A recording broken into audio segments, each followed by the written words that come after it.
This is our presentation on Gilbert Stuart, done by Emily Waldron and Carolyn Fay. Gilbert Stuart was born in North Kingston, Rhode Island on December 3rd, 1755.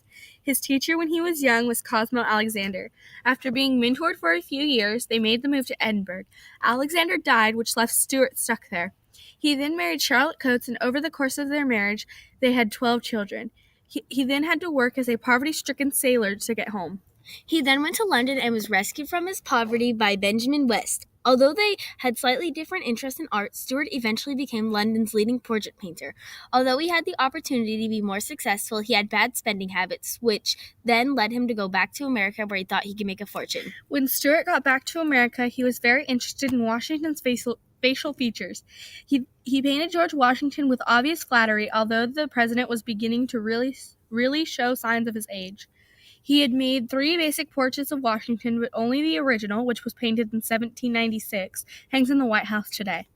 The George Washington painting was rescued from the White House during the War of 1812, just before British soldiers captured the mansion, served themselves dinner, and burned it down. First Lady Dolly Madison wrote about saving Washington's portrait and is often credited with the rescue.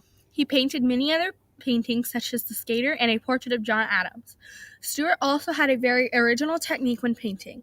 Unlike most painters in the era, he worked on all parts of the canvas at once. Stuart also used few colors and had a way to avoid muddiness, even though most of his colors were dark. Today, Stuart's birthplace in Saunderson, Rhode Island is open to the public as the Gilbert Stuart Birthplace and Museum.